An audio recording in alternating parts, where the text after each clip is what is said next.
Hey YouTube, Ender Angel back with the third episode of our Loki Agent of Asgard collection.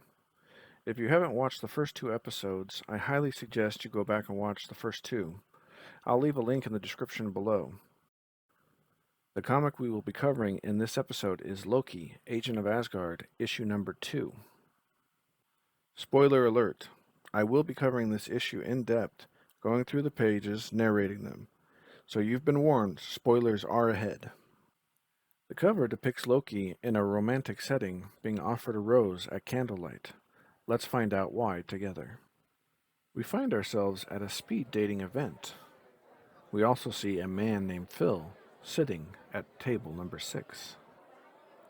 He tells the lady at table number 6 that this is his first time speed dating, and that he has been single for a long time.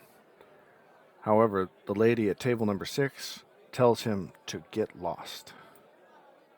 Phil is shocked by her sudden rejection. She tells him that she can see through his lie, that he is not single as he claims. She tells him that she knows this isn't his first speed dating, and to skedaddle. A new gentleman comes and sits at table number 6. He introduces himself and claims he works for a charity. She knows he is lying as well and shuts him down. The man tries to backpedal, saying that his company does do a lot of good work. She again can see through this lie, calling him out again. He is frustrated. As he gets up to leave, he tells her only a few children died. Lady number 6 calls him out yet again. The man leaves, saying he needs a drink. The next man doesn't even have a chance to sit. He introduces himself as Ray. She starts to fuss at him to go. She can tell he isn't even telling the truth about his name.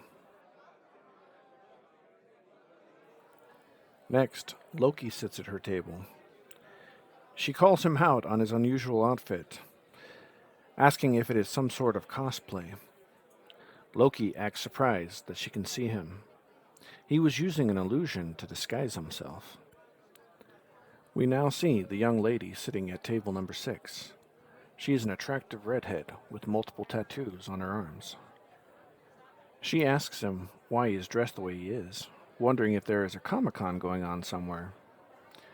He jokingly tells her there's always one going on somewhere. He discloses that he is the god of mischief, sent on a top-secret mission by the All-Mother. Doing so will wipe clean his crimes in Asgard. He tells her what he has told her must sound like a lie. He tells her that he is speaking the truth. She senses that he is indeed not lying, and asks him what his mission is. He tells her that he is looking for a goddess named Lorelei. She tells Loki that she has never heard the name before. He tells her that he didn't suspect that she did. Loki decides to open up to the woman and tell her about Lorelei. Loki explains that she is the younger sister of another goddess named Amora, the Enchantress. And like her sister, she can use sorcery to enchant men to do her bidding. A trick that she has used on Thor and even Loki himself. His mission was to bring her back to Asgard. Loki explains that a few weeks ago that the face of the All-Mother appeared to him in a bowl of fruit punch. She tells him that she has a new mission for him. The All-Mother explains that it is time for all Asgardians on Midgard to be brought home. Loki tries to beg, saying that his new neighbors will be coming over any time, and that they will be shocked to see her manifesting in his punch bowl. The All-Mother questions why he has new neighbors. Loki tells her that he had to use magic to move his apartment to a new building. Loki starts to get very nervous, asking if she can stay over the punch bowl. She asks him in return if he ever wonders where Lorelei has disappeared to, stating that the two of them were once very close.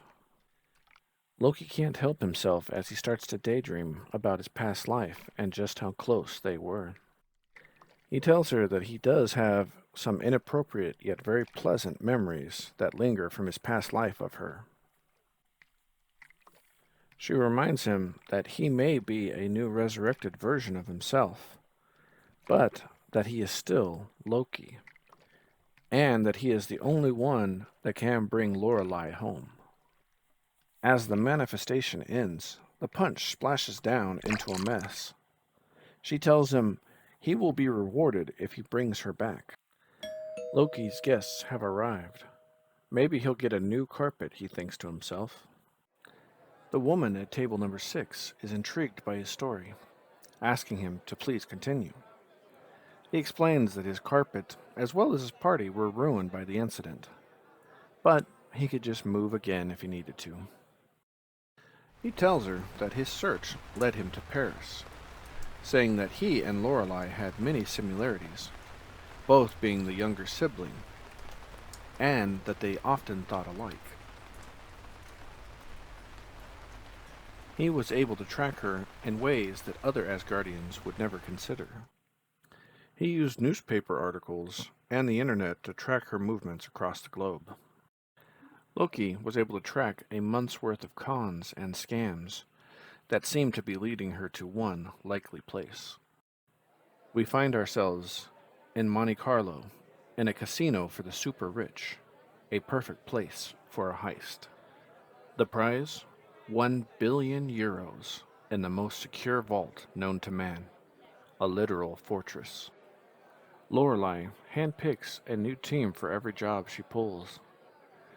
Then she will disappear, that is until the funds run out and she needs to pull the next job.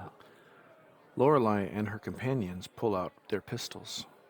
She then asks who would like to see some magic. The guests of the casino assume that they are watching a floor show.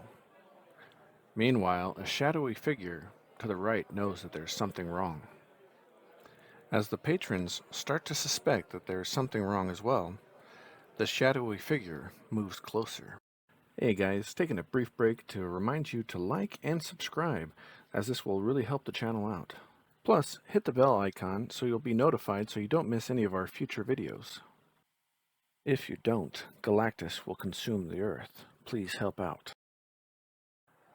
The casino security rushes out, getting the drop on the would-be robbers.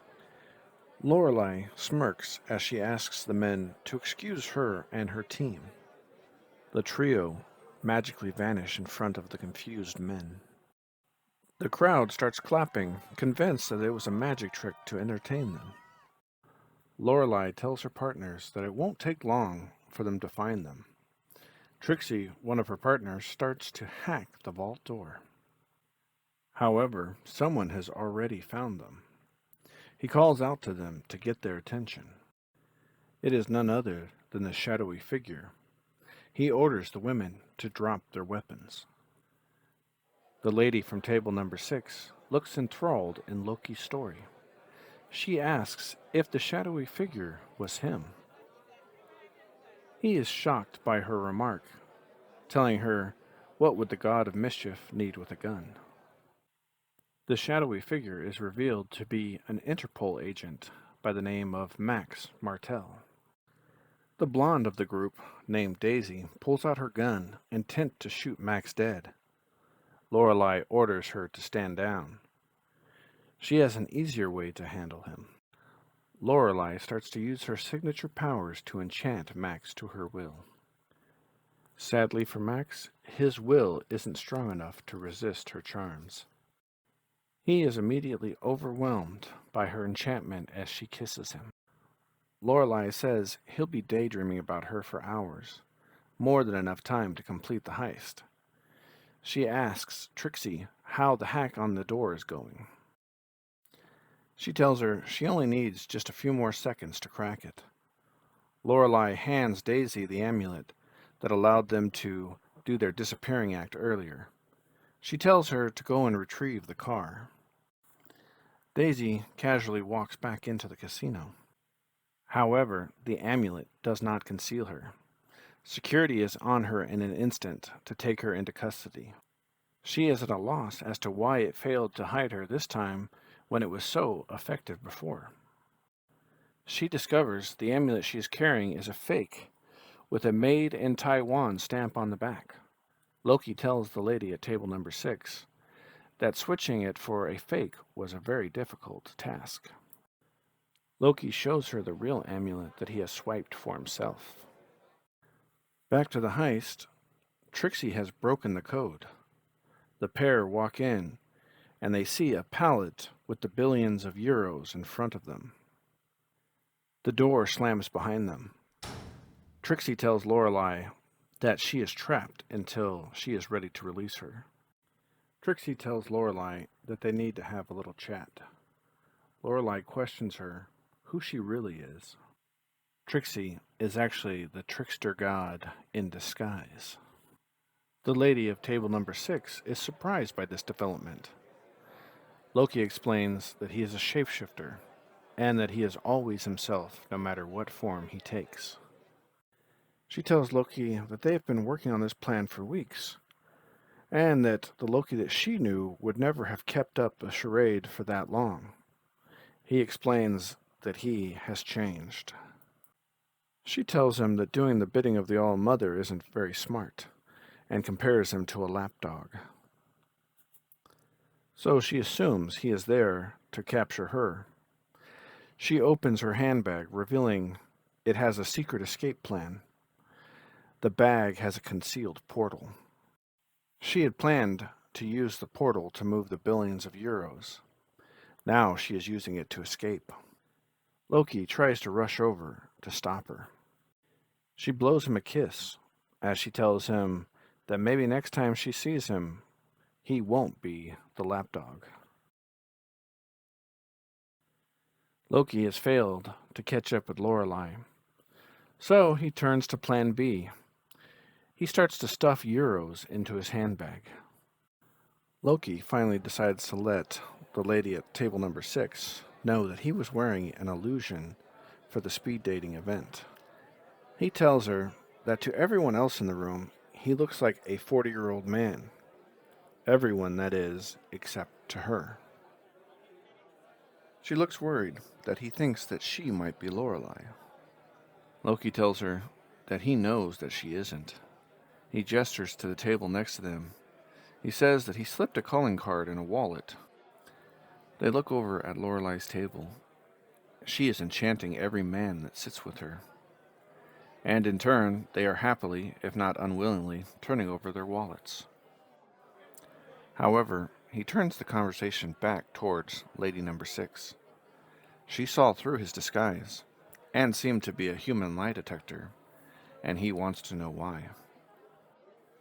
She tells him her name is Verity Willis, and confirms that it is impossible for anyone to lie to her.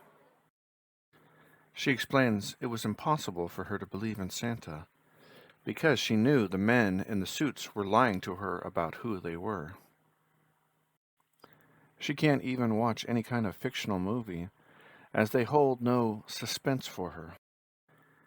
And worst of all, it affects her personal relationships, as she knows every little lie that has been told to her. So she focuses on sciences, math, programming, physics, things that are constants and that won't lie to her. A mortal woman that can't be lied to, and a demigod that has trouble telling the truth. Yet they seem to be making a connection from sharing their truths. Loki tries to reassure her that there are honest people in the world, even though he is not one of them.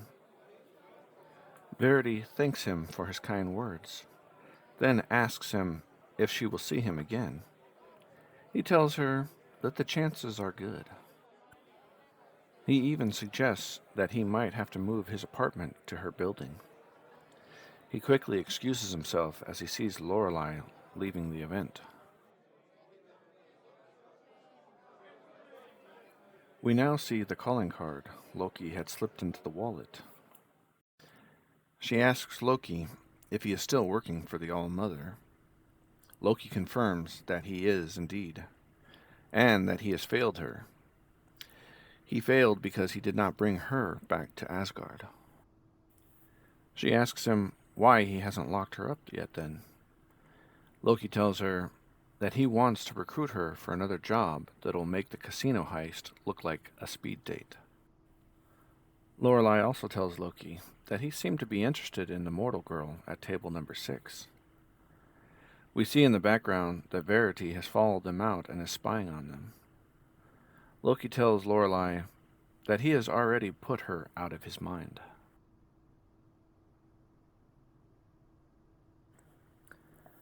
So, this concludes the second issue of Loki, Agent of Asgard. In our next episode, we will cover Loki, Agent of Asgard, issue number 3. Here is a preview of the next issue.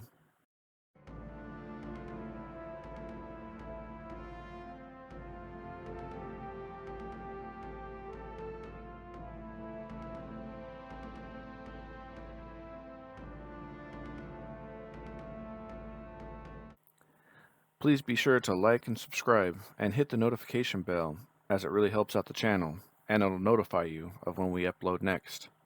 Thanks guys, see you next time.